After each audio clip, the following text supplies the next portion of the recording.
series between TheViper and TaToH, grand final of the Masters of Arena 5.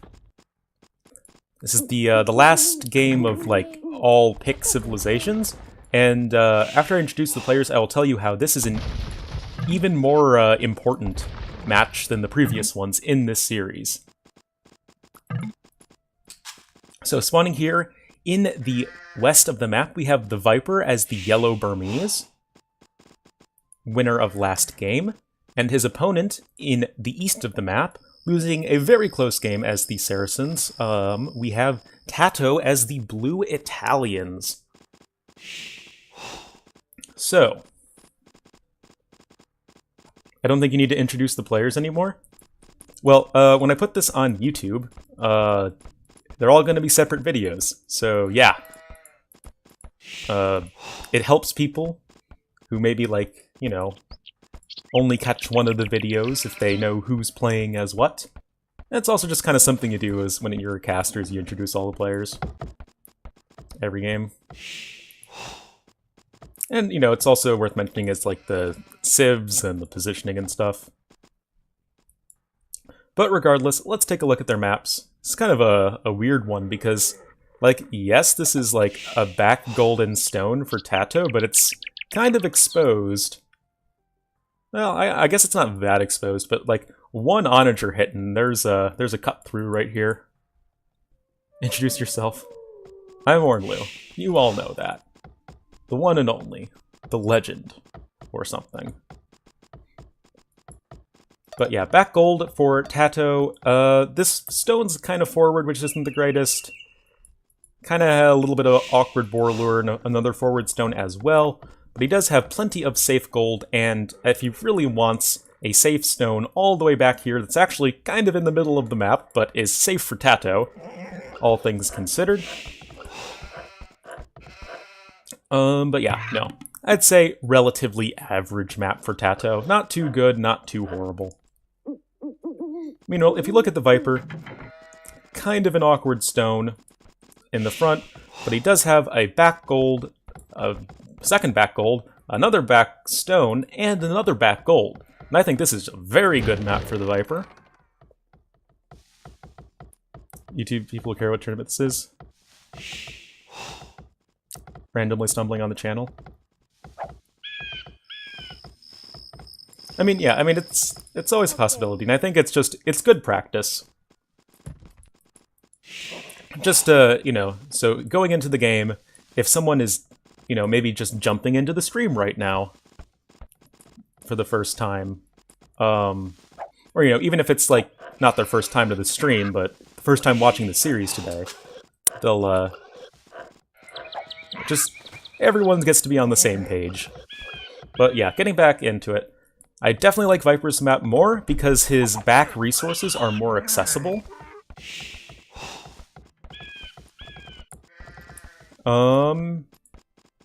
Yeah, it's a little awkward. He has to lure his deer through the gate, but he's doing the nice, cool little sheep trick thing. We check TaToH's base. His deer are pretty much impossible to lure. Like, there's no real way you can lure those easily. Though thankfully the Italians do have that cheaper age up bonus, and to get into the Civ matchup here, I think this was very smart here from TaToH. Picking the Italians against the Burmese, I think he knew that Viper really likes microing Arambai, and he definitely... Viper is a big fan of the Burmese in general, but the Italians are like the perfect counterpick to that, because the Burmese don't really have a good answer to the Italians, because Genoese crossbowmen slaughter Arambai, and they absolutely demolish battle elephants, which are the sort of two go-to units for the Burmese player. And then on top of that, if the Burmese player tries to go for mass infantry, the Italians have excellent arbalests as well as cheap hand cannons. So I think the Italians are almost like the perfect counterpick civ against the Burmese.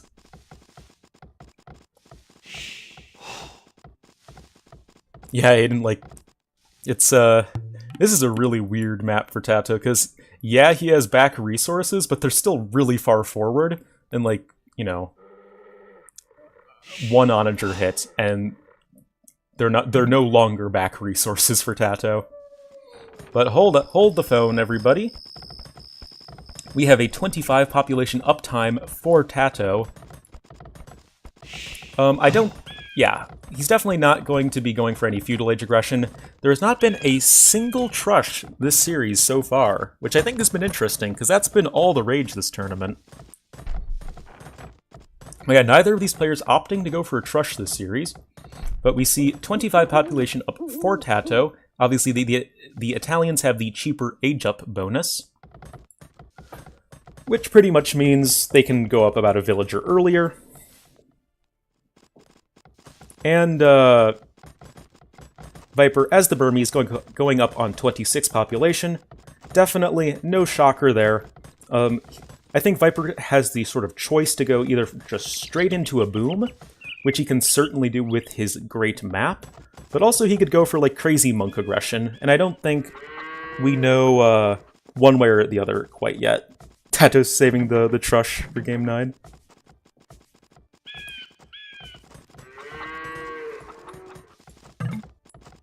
But yeah, I don't think either player's strategies are quite revealed yet. I mean, TaToH could easily go for a boom himself. I do think he sort of has the civ advantage in the late game against the Viper. But of course, I said that last game, and Viper played the engagements in the late game significantly better than TaToH, and he won the game that way, so who knows? Epic anime battles here, but yeah, there is no way TaToH is winning this one. Yeah, 2 hits left for Viper. So that's unfortunate for TaToH. Losing your scout is something you never really want to do. But TaToH will be the first player to click up to the castle age. Don't know how. If I had 5 more HP than you before second engage.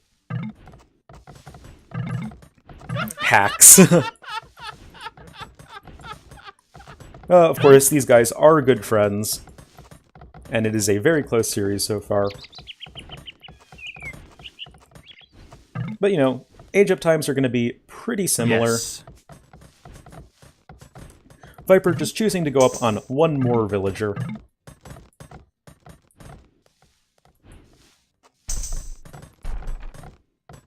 Lots of villagers going on gold here for TaToH, so that definitely indicates, to me at least, that we will be seeing aggression.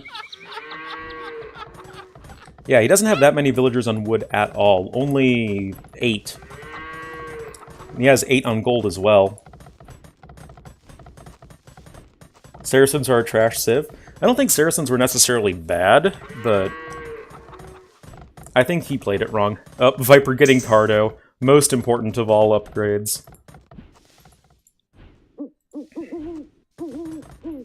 Viper, I think, definitely found his groove back after last game. But yeah, I definitely do predict lots of monks in the future of TaToH. Already has almost 600 gold banked up. Monastery number 1. I expect to see Monastery number 2, and we will see that exactly. Meanwhile, for Viper, I expect to see a boom from him. Well, 1 monastery, but also a town center, and then another town center afterwards. So there's the monastery, there's the town center, and there's the other town center. Yeah, so Viper going for the defensive play, so I think for the first time this series, we will see TaToH as the main aggressor in the Castle Age, doing the 1 TC play. This is definitely atypical as far as this series goes. But Viper won't be too far behind. He is getting his 2nd monastery out, and of course the Burmese have the cheaper monk tax.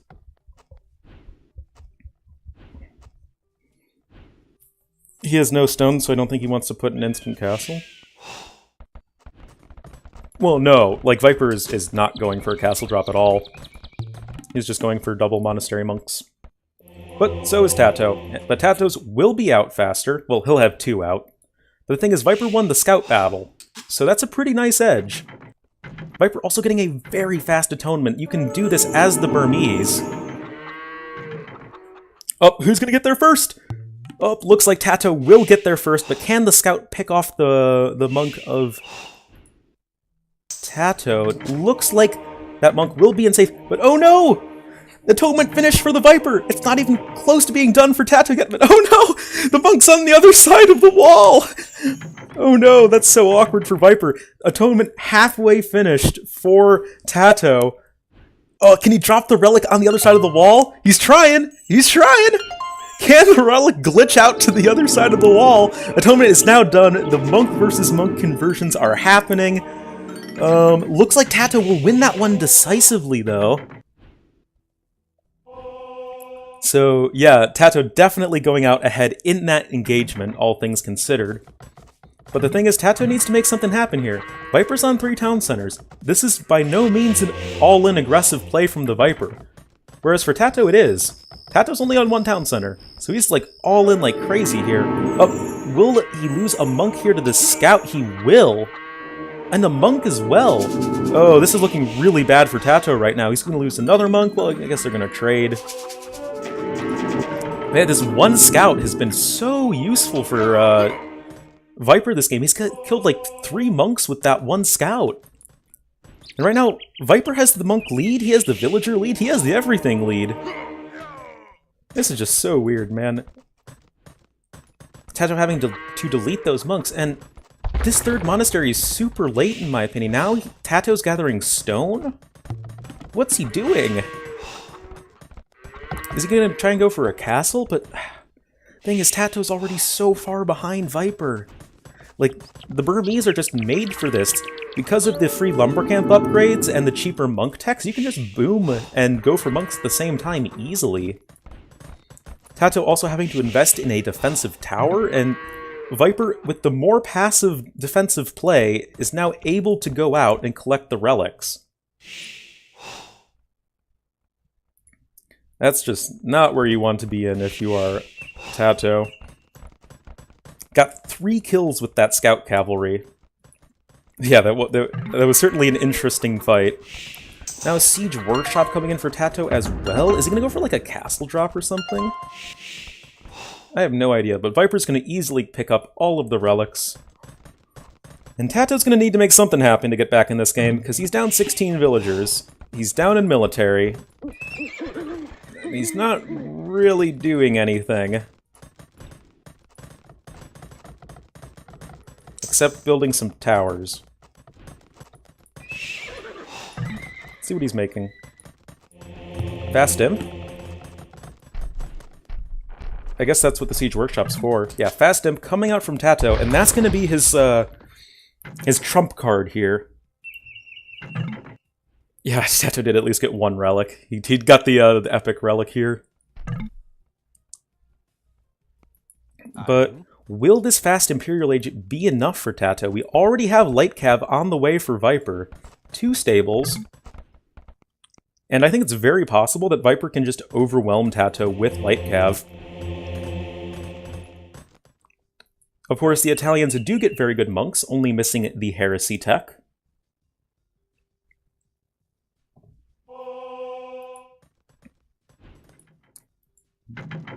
But we'll see what TaToH can do here. He's going to need to make something big happen, because he's, of course, just going to fall further and further behind in the villager count. Going toe-to-toe with Burmese monks. Yeah, it's definitely not an easy thing to do. The Burmese with one of the strongest, monk plays of any civ. House trying to be converted. Come to me, House! Join the Burmese! And Viper just going to delete the house, and now he has free entrance into the base of TaToH, who has, like, nothing to defend. These Light Cav can just walk right in. Well, he's gonna get a nice free conversion. But yeah, like, these Light Cav can just run right in. Now a castle's coming down in defense for TaToH, but this does not feel like a winning play, in my opinion. Nice quick walls, though. That has to be said. Viper trying to get some more conversions off, but, like, how does TaToH plan on winning this game? Like, a defensive castle is not gonna gain you much. Getting block printing and illumination right off the bat, certainly most important Imperial Age techs. So you don't house wall versus monks. He's doing what Viper did with Byzantines. The thing is, Bombay Gypsy, Viper, the strategy that Viper went for in game number 1 got him to the Imperial Age about 5.5 minutes faster than TaToH. Viper went for a fast imp right off the bat. Like, going into the game, Viper was like, I am going to be going for a fast Imperial, one-town center play. TaToH just went for double Monastery Aggression in the Castle Age, getting all the techs and stuff. And then it was like, oh crap, I'm way behind my opponent. I'm going to go for a fast imp and hope that works. And, you know, I guess, well, this is the proving grounds to see if that sort of comeback is possible. But Viper now getting Fortified Wall, interestingly enough, I guess wanting to just hold out as long as possible. His Imperial Age is on the way. Viper about doubling the villager count of TaToH. Viper, I guess, taking his relics and moving them to a safer monastery. These two in the back, I guess. Now Genoese crossbowmen coming out from TaToH. Obviously, as we were discussing in the beginning of the game, the Genoese crossbowmen are fantastic against pretty much everything that the Burmese have to offer. But unit compositions are great. Having double your opponent's villager count for like 15 minutes is probably better. Probably.